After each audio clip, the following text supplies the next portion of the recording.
as I explained at the beginning of the show, and you are listening to the Gaia Bocelli Show, that we're going to talk about what's going on in Baltimore. Now, the National Guard has been called in to keep the peace in Baltimore.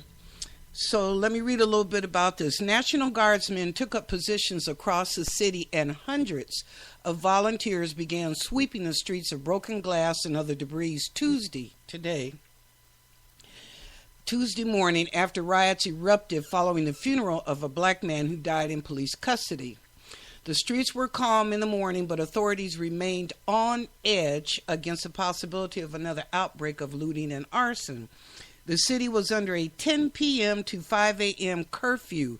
All public schools were closed, and the Baltimore Orioles canceled their Tuesday night game today at Camden Yards. National Guardsmen in helmets with face shields surrounded City Hall, standing behind bicycle rack barriers. We're not going to have another repeat of what happened last night, Maryland Governor Larry Hogan vowed after a visit to West Baltimore neighborhood where cars were burned, windows smashed. We're going to make sure we get Baltimore back on track.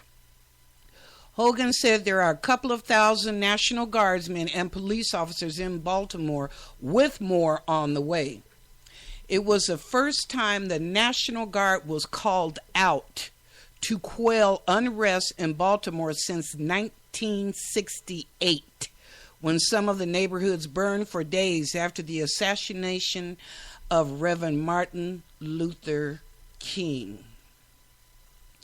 At the White House, President Barack Obama called the deaths of several black men at the hands of police a slow-rolling crisis, but he added that it was no excuse for the violence in Baltimore and said the looters were stealing, not protesting, and should be treated as criminals.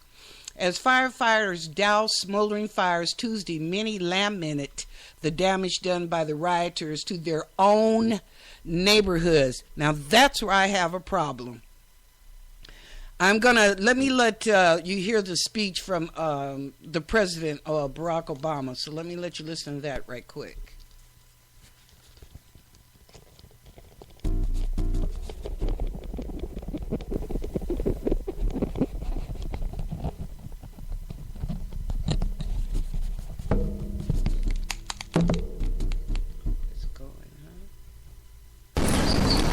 Second, my thoughts are with the police officers who were injured. Obviously, our thoughts continue to be with the family of Freddie Gray. Understandably, they want answers. And DOJ has opened an investigation. It is working with local law enforcement to find out exactly what happened, and I think there should be full transparency and accountability.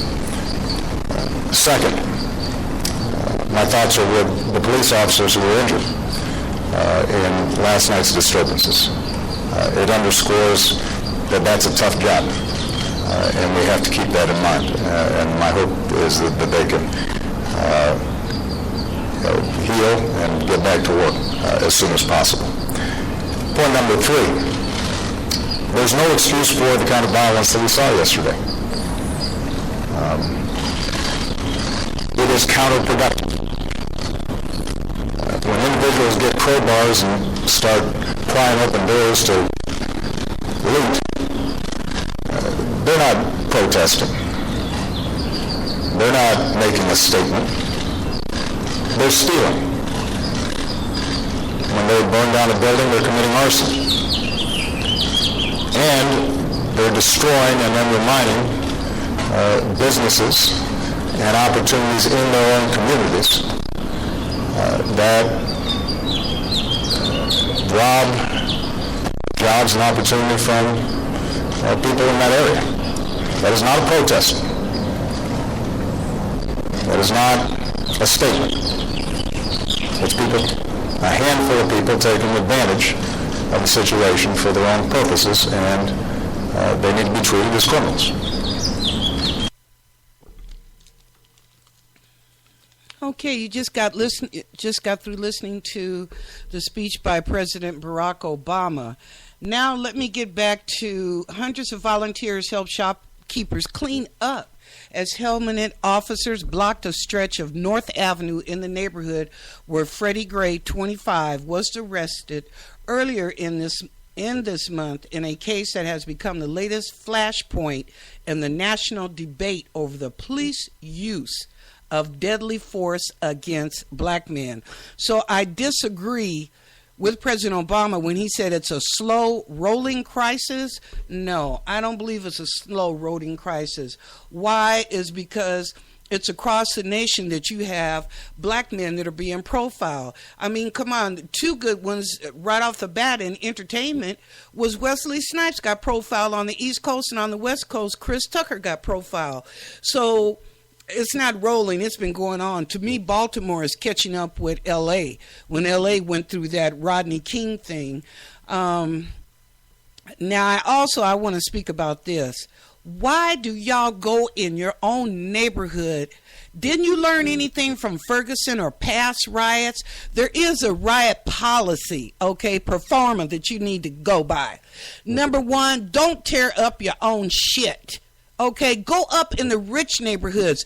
That way you will get a response to the problems that's happening in your poverty areas. You go up there like Rodeo Drive or somewhere and get to breaking them windows and looting over there. I bet you with the quickness you'll get some solutions coming or somehow to solve this problem.